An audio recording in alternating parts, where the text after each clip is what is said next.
Hello. Hi there. Hi, my name's Pete Hammond. I'm going to moderate tonight. Did you all like Moonlight?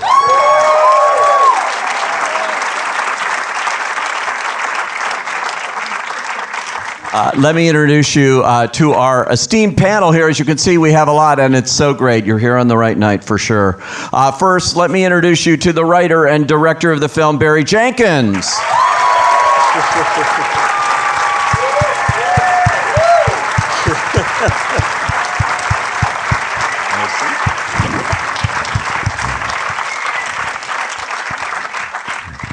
All right, and as Paula, you know her from so many films, including as Miss Moneypenny in Skyfall and Spectra, and of course Mandela, and upcoming Collateral Beauty this year, and Jungle Book Origins, and so many others. Please welcome Naomi Harris.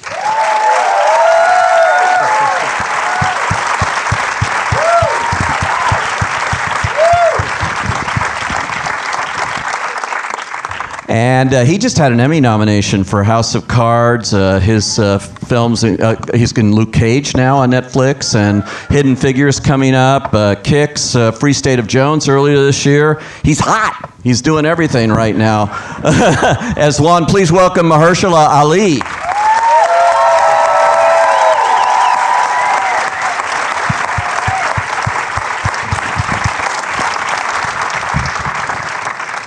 Well, she is a multi-Grammy nominee, singer-songwriter, also a CoverGirl commercials, you know her from too. She's moving into movies now, obviously, with this film as Teresa, and upcoming around Christmas in Hidden Figures. Her album Electric Lady went all the way to number 5 on the Billboard charts. Please welcome Janelle Monáe. Janelle.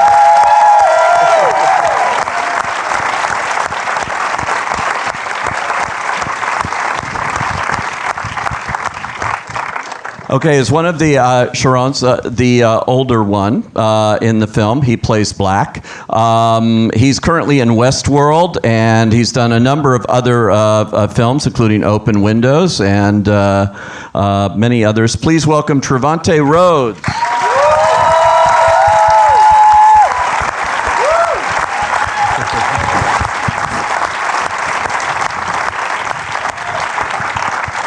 And as the younger Sharon, he played Little.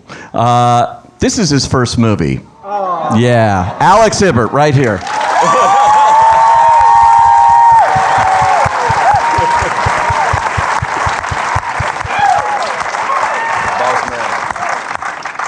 Way to go, Alex, being in this movie for your first movie, yeah. And as one of the Kevins, the older one, you've seen him in The Knick. As Andrew Young, he won an NAACP Image Award nomination for Selma. He was in Black or White, great film. 42, Sugar, a lot of Broadway and television. Please welcome André, Holland.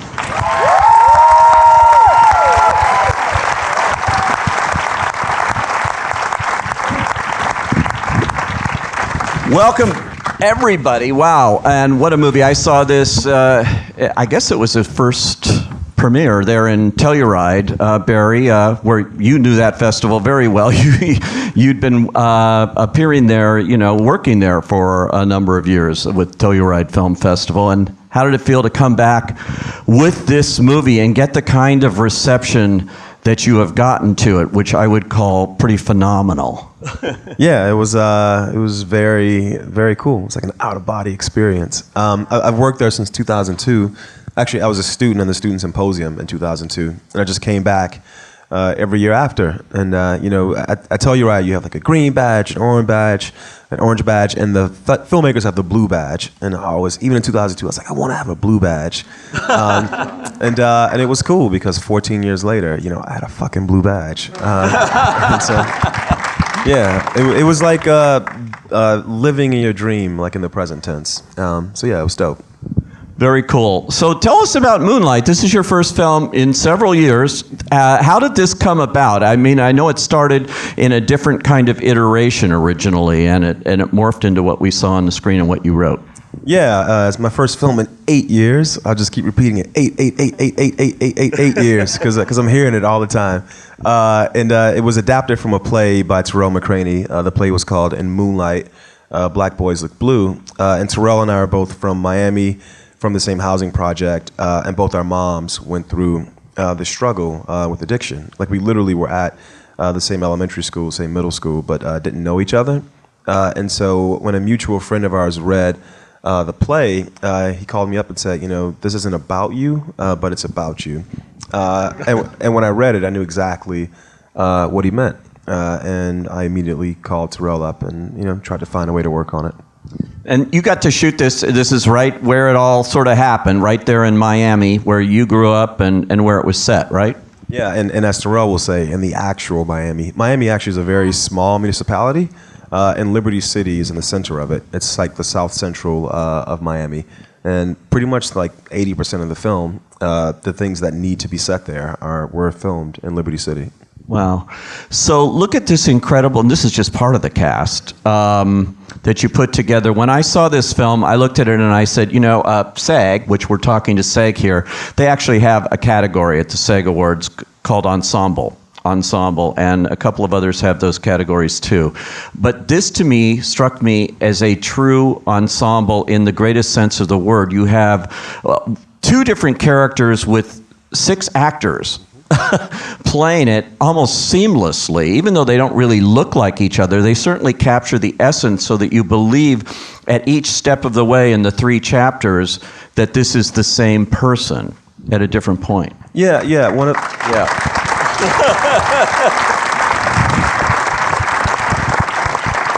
Yeah, the very first decision I made with the piece, Terrell's play was nonlinear. It jumped back and forth through time across all the characters. And I felt like I wanted to tell each story in turn. And I knew that I wanted a lot of time. I wanted the time that passes between the chapters to have an impact on the characters. And so I feel like when we meet this guy in each stage, he's become a different person. And so I thought we will cast different people to play the same person. And when I went to film school, Walter Murch's book, In the Blink of an Eye, was my favorite text. And it was all about the eyes being the window into the soul. And so I felt like if I could cast these actors who had the same feeling in their eyes, they wouldn't need to look the same, but you would have the same feeling. There would be this continuity amongst them. And the most important one was Trevante. When Trevante came in, he actually came in to audition for André Holland's part before it was André Holland's part, which made no sense to me. But he was so rocked up, like he was like 25 pounds heavier than he is now, and 25 pounds heavier than he is in the film, because I demanded he lose at least some weight. But he was so rocked up and built, and yet I could still see like this little boy in his eyes. And I thought, okay, if we can make this work, I think we'll actually have something. Trevante, talk about that a little bit, and coming in and getting the role you didn't think you were going to get here. And all of a sudden, you're in a very important role here, because you're almost carrying what we've seen before in your character now. And I guess you never met the other two while you were making the movie, right? Not at all. You didn't get together and say, here's our game plan. We wanted to. André and I both, we were really trying to, but Barry was adamant about not allowing us to do that, because he wanted to, I guess, express how drastically we change as people throughout our life, and depending on what happens to us, obviously. And yeah, man, it was just, for me, it was a typical audition. I got it, and like you said, I went in for the role of André, or the role that André went in for. And he stops me halfway through the audition, and he's like, "Nah, bro, I'm gonna do something for you. I'm gonna help you out here. I want you to read for the other role." And I come back 2 to 3 times, and I booked the role. And we kind of talked about a little bit about certain characteristics and certain things that Sharon had, and I put it in the skin and walked around in the skin, and yeah, we embodied it. How was it shot? Was it shot in sequence, 1, 2, 3, or? It was shot mostly in sequence. We did story 1, story 2, story 3, and so by the time I got to Trevante, I kind of knew what had come before him. But to me, it was like if I had that information, I could dispense it, not in language, but in framing and certain gestures. But the only time we didn't shoot in sequence was for Naomi. because our countries can't figure out this visa situation or fluid visa situation. We had to reschedule her shoot, and so we had tons of time to shoot your scene, right? To shoot your character. And yeah, talk about that, Naomi, because you, of anybody on here, you're the link between all three. You're in all three of the chapters. Very interesting to watch her where she goes from the first one, and then in the second one, she's just totally addicted and different, and then in the third. So talk about playing this against three different actors playing the same role. Well, as Barry was saying, I had very little time, so there was only 3 days that I had to shoot it in. So, yeah, it was crazy. They're stunned. Wow. That's amazing. I didn't know that. So it meant basically I knew that I was going to have to hit the ground running.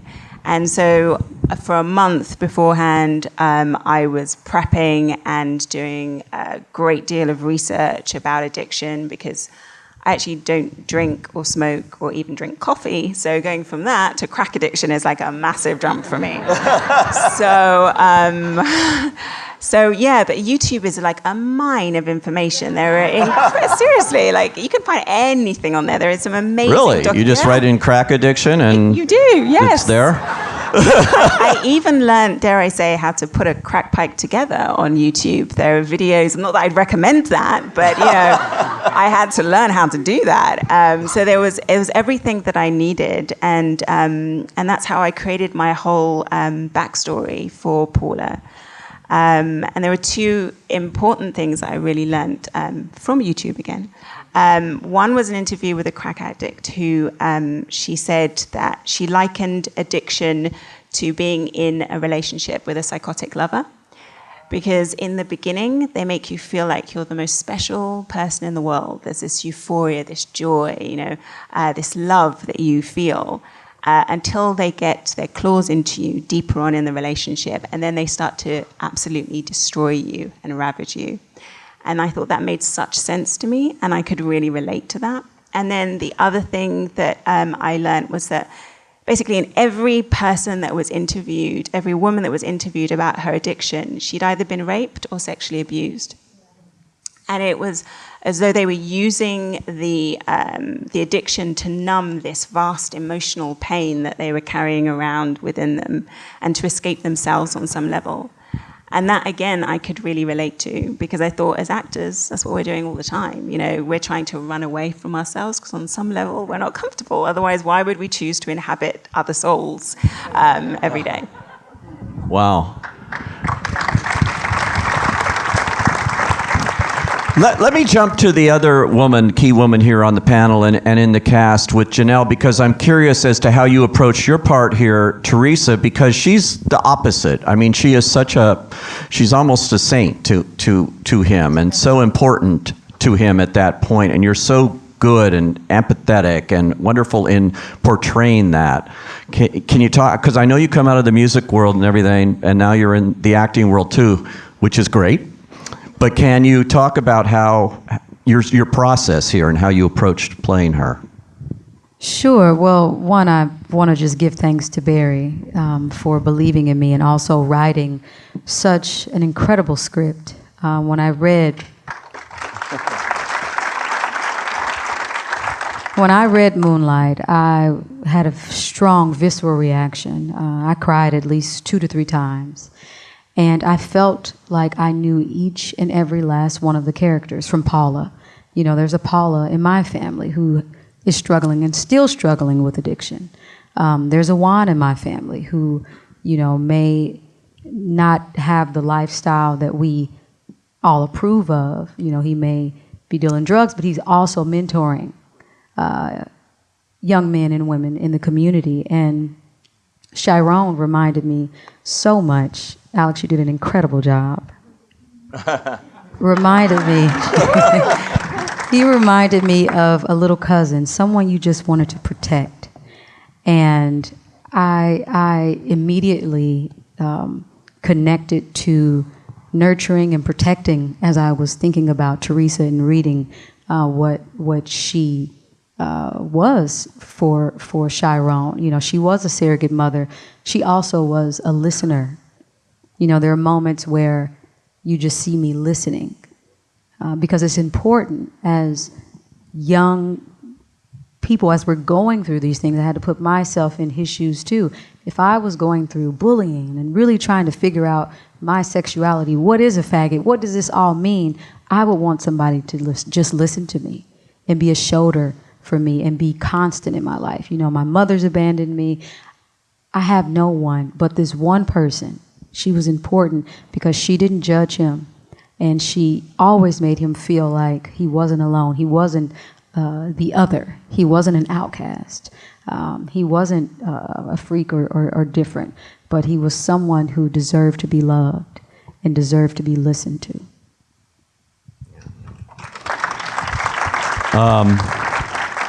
Yeah, and this is also a story very much about masculinity, and masculinity in the black community as well. Mahershala, you have a very tough role that you pulled off flawlessly, because he is, Juan is complex. He is at one time very menacing, and another time you have to believe that he's very caring for him too, as a mentor. And there's those two sides of him that merge there. Talk about playing him and what that was like for you. Well, what was refreshing in reading Barry's script was, for the first time, I was looking at pages that were full of characters and moments that reflected people that I knew and grew up with, and you just don't see that in these stories that are written by people who don't have that experience, right? So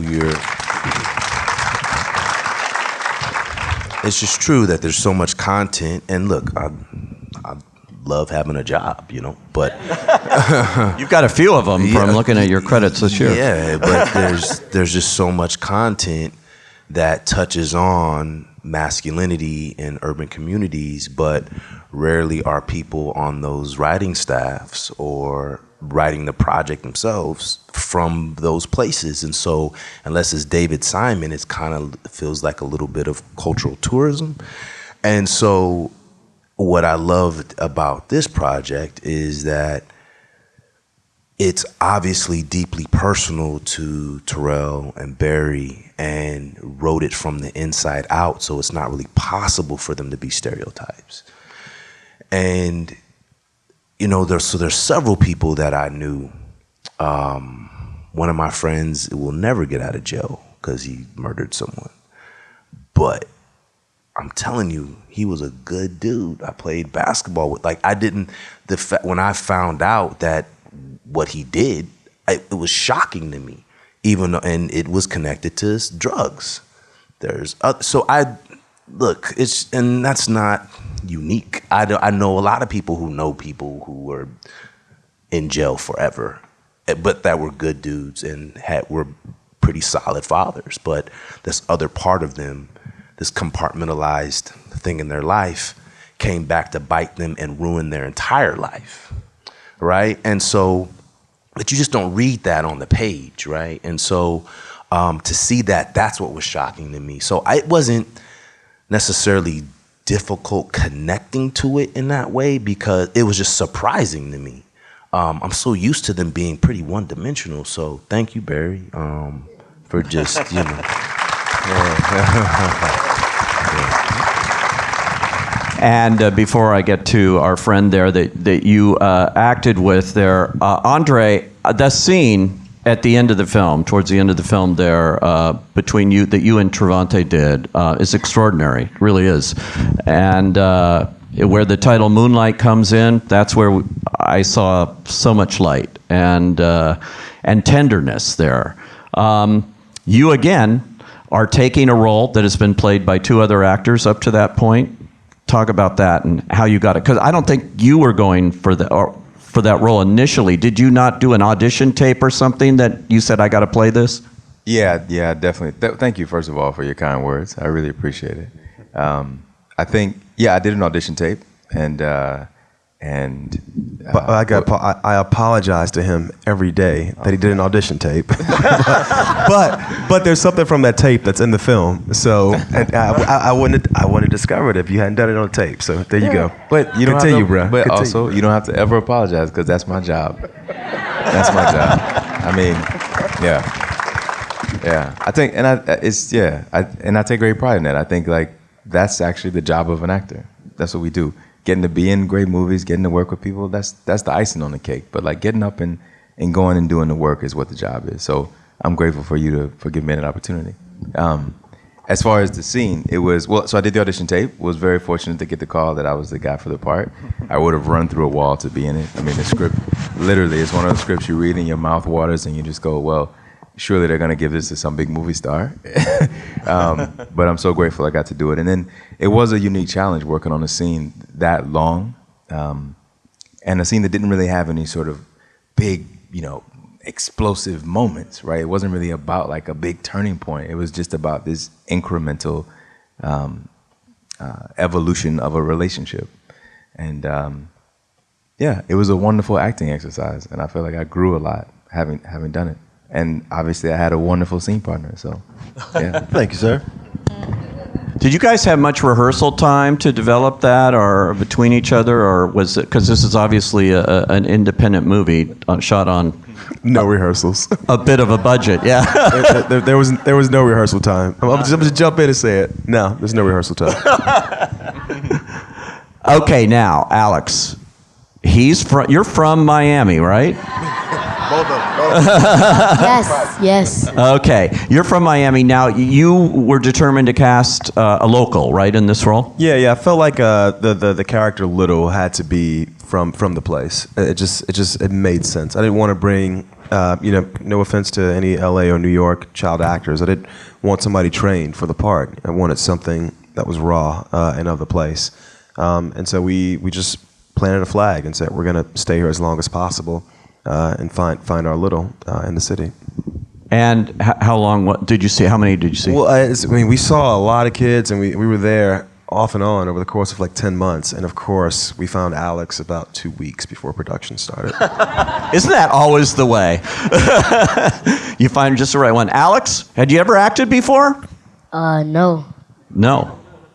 So how did you get into this movie? Do you remember the moment? Well, I'm in the drama program at my school, so my drama teacher, she said they're having this audition. So I went to the audition and did the audition. Mike, right up there. Did the audition. And you did, was that scary or intimidating or? At first, I didn't know if like it was gonna be big or not. And then like,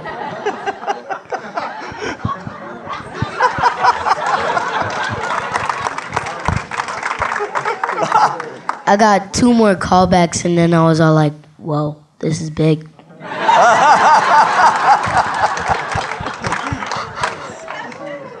All right, and you were so good in this. Thank you. When I saw this, yeah.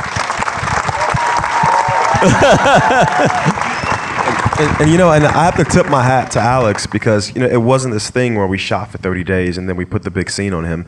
Day 3 of production was the scene where he walks in and asks, what's a faggot? So, we just threw him right into the fire, and he handled it. Did you handle it, bro? Yeah. What was it like working with Naomi and Mahershala and Janelle? I mean, wow. It was amazing. They're all good actors, and yeah, I was trying to copy them a little bit, cause like Naomi's facials, how she was all like, "Oh baby," and I couldn't take it. They're all just amazing and stuff. Better than a drama class, I think. Yeah. All right. Got a bunch of actors out here. Let's see if you have any questions for our group. If you do, just raise your hand. Yep, right there. Was Ashton local as well? Was Ashton a local as well? No, Ashton's from here in LA. He actually was the first actor that we saw for that part. which unfortunately for him means he came out over and over and over again, because the first person can't be the right person, right? There's just no way. But in the course of that process, I think of all the actors in the film, you know, we had three actors play the same character. He knew that character the most because he had just been through. He spent so much time with me that by the time he actually booked the part, he knew who that kid was. Okay. For all the big emotional parts where the actors are crying, like for instance, like when Chiron was asking, do you do drugs? How many takes did you guys do for those big emotional moments? How many takes did you do for the big emotional moments? When you do a film in 25 days, you're not doing 90 takes. I mean, these guys just all showed up, pretty dedicated. I mean, the problem, if I had a problem, was to really like manage, you know, their sort of like their psyche. You know, I mean, when we shot the scene between Naomi and Trevante, I think you cried every damn take. I think every damn take. She's a beast. Yeah, because she's a beast. So no, we didn't do. You know, I consider it all like chopping wood. You know, placing a pot on the stove. We film it the same way as, you know, this woman apologizing to her son. We do the same amount of takes, and we treat it the same way. Yeah, right here in front. I was really amazed by your work, and I want to ask you, what was the hardest scene to work on? Because it seemed like every scene that you did was very emotional, was very strong. I lived in a very poor part of the city, so I've seen people that act like your character. I've seen that behavior in the street, so I want to know, what was the hardest scene for you? He just wants to know what the hardest scene was for you, considering the number of scenes you had to do that were so challenging. I think for me, the hardest scene was the first scene that I shot, where I was, you know, it was my first day on set with this new group of people, and I had to play the deepest, darkest point of crack addiction, where I'm actually, you know, grappling with my son to get money off him to go and buy crack. And that was really hard because you have to go there, you know, and it was kind of going from me, jumping to her and just going all out and, you know, getting completely in her skin. And Barry also added to the difficulty of that by... Oh, go ahead. Well, I was going to say, we added a scene that day. You remember that? I didn't remember that. The scene on the couch. That's not in the script. Oh, yeah, we added that's that, right. Remember? Yeah, that's true. But no, also I did the scene, and then he said, you know, that's great, but now could you, and I thought it was all over, and I thought I'd done my bit, and I was like, yes, that's great, I've nailed it, yes. And then he said, no, but can you do it again to camera, please? So, yeah. That was I love like all the actors sympathize with me. Thank you. You can't plan everything, you know. And it was a thing where if she wasn't comfortable, we weren't going to do it. But you were so comfortable that I was like, you know what? Let's try it. You know, let's try it. But actually, that was the greatest joy as well, because you have a director who's experimental, who's like, I'm going to do this and I'm going to do it that way. And then you feel as well as a performer that you can be totally free and you can try anything and you can fall flat on your face, but it doesn't matter because you've tried it. And I think that's when magic really happens, when you get to explore and play like that. Yeah, the beauty of that moment, and then I know we'll get to another question, was I only wanted it for the first line when she says, but I'm your mama, ain't I? I was putting myself in Chiron's shoes, and he was seeing his mom become this different person for the first time. It's like an out-of-body experience. And so I wanted to just snap you guys right into his point of view for a hot second. But I didn't call cut. And so Naomi kept going, and the cinematographer kept going. And they're literally walking towards the front door, and she's looking back. And I was like, okay, now we're all in. And we're not making the script, we're making what's in front of us. And from that point on, it was like the best 3 days of my life. Skylar says to everyone, what moment in the film is your favorite and why? Which is a good way to bring everybody in here. So, Mahershala, did you have a? My favorite in the moment in the movie is with Alex and so sorry, what's the young man? Jaden. So the younger Kevin and Little, when they're playing football and they have that moment where they kind of start testing each other a little, and he's trying to. It's the first bit of tutelage coming from Kevin. I just feel like I've seen that happen before as young boys and experience another young man. If you're sort of on the outside and you're one of the others, that one guy kind of grab you and say, "Yo, man, I want you to make it. I want you to be all right." I know I had that happen to me in high school to some degree. A friend of mine gave me a pair of shoes, helped me be a little bit cool, you know, and it made all the difference, you know. Kind of took me under his wing, and 20 some odd years later, he's one of my best friends. But yeah, I love that moment. Did you like that moment, Alex? Yeah. Okay, yeah. As day one, and it's his actual friend, the kid Jaden. They're in the same drama program. Oh, is that right? Oh, wow. Cool. Anybody else? Favorite moment? Yeah. My favorite moment was with Mahershala when we were at that water scene. Mike, right up there. Right. Yep. Yeah, I actually learned how to swim, like, on set.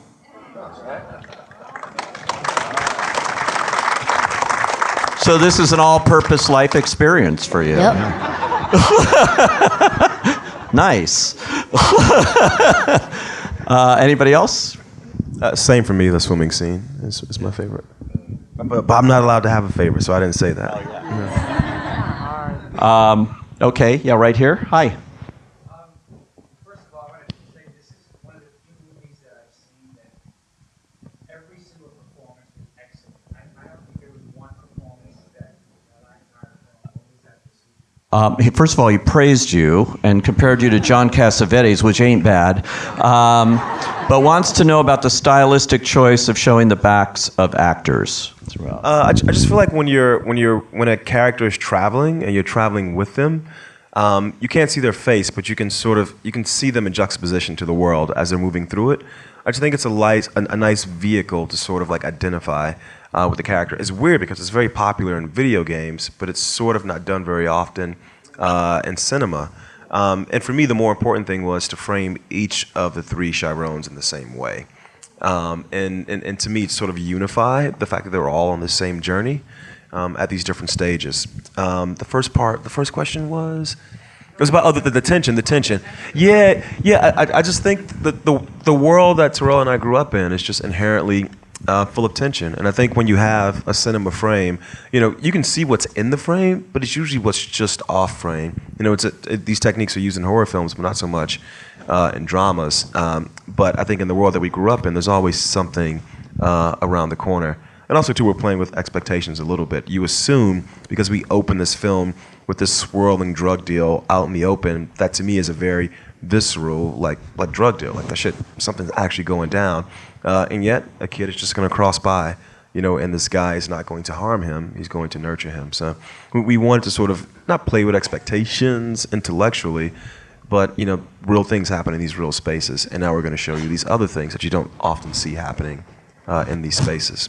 I think the danger is what you expect to happen when you see a space like that. Okay, yes, hi.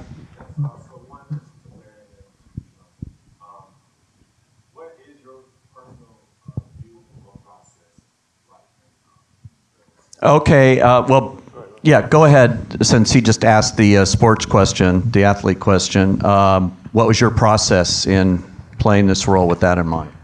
Well, I think, first, sports and acting in specific is so synonymous. Track and field specifically because I think it to be the most individualized team sport. I mean, you do your best to put forth your best performance to win the gold medal in your event so that the team can win. You give your best performance so that the film as a whole can be incredible. And yeah, man, in regards to playing a sensitive person and being an athlete when you're perceived as this hulking, kind of hypermasculine person, I just felt that it was kind of cool to show that being this physical being, it's possible to actually have some emotion. It's possible to show that, I know how to love somebody, or it's possible to get emotional about my mother telling me she loved me for the first time in 20 some odd years. You know what I mean? So I felt that having that opportunity in this film with Barry and this phenomenal cast was just, I felt that I needed to be someone who can show, yo, this is a possibility, man. We are 3-dimensional people. You know what I mean? Just because I'm this guy don't mean I can't cry. You know what I mean? So, yeah. And then for part one of your question was to Barry about your black masculinity. It was just I'm a nature versus nurture kind of person. I'm much more a nurture sort of person, and this is a very intersectional film. But I think a really big aspect of it for me was this idea of nurture. Nurturing, this ill nurturing and positive nurturing. And I think so much time is passing between these stories. For me, one of the main draws was to be able to watch a character, and every time you recheck in with him, you can see how the world has affected him. And so to me, there's this, I think what these guys do so well, Trevante, Ashton, and Alex, is to really show how the world can sort of project this idea of this is how a man walks. This is how he speaks. This is how he treats a woman. This is not how he treats another man. And how the constant projection of these things can start to force someone to shape themselves in a certain way. Not in their own image, but in the image of what's accepted forms of masculinity. So for me, it was one of the three, I would say, like biggest sort of, Coppola says, you write a word on the top of a script, and you always have that in your head. And to me, nurture was one of the three words that I had for this script, and how that informs this performance of masculinity, and then a performance of black masculinity, and just drill. Those are secrets, bro. Who asking that question? Those are secrets, man. Those are secrets, bro. I gave you one. And okay, they just told me I get one more question here. So since I can see you there, just standing there with your hand up. So go ahead. First off, I just want to say thank you, black people. Thank you, sir. Thank you, sir. Thank you so much. I had the privilege of reading the script. What did you tap into? Thank you. What were you focused on? Thank you. In that physical space. Yeah, absolutely, bro. Thank you. Yeah, man, for me, it was, Sharon was someone who I've grown up knowing. I loved them the entirety of my life. One of my best friends is Sharon to me. Sharon is someone that you would see in passing. The individual who couldn't make eye contact with someone because they didn't love themselves, so they didn't have the capacity to love anyone else or to connect with anyone else. So for me, it was really, I had, I guess 3 weeks it was, to kind of walk around LA with this sense of disdain towards everyone I saw, because I hated myself because I couldn't accept myself. You know what I mean? I hated little kids. I felt like, honestly, punching little kids because they were joyful. They had this joy, and I would just look at them and I would like legitimately want to just backhand them because I couldn't find that joy in myself, man. It's a very like difficult thing because I love connecting with people. I love having conversations with people. I love doing stuff like this. So for me, it was really unique and really different. And yeah, man, just walking around hating myself and feeling as if I had like a secret to hide from everyone. And if I would look up to connect with someone, they would see that and they would see the weakness in me. You know what I mean? And so just literally walking around LA with this skin and embodying this person, it was just the most unique sensation I ever had. And I was able to kind of hopefully bring that to the film. And yeah, man, it was beautiful. Thank you guys. Thank you. Thank you. This movie opens October 21st. If you want to see more great movies like it, tell your friends. Yes, congratulations. Please. Tell your friends. Everybody. Thank y'all. All right. Thanks a lot.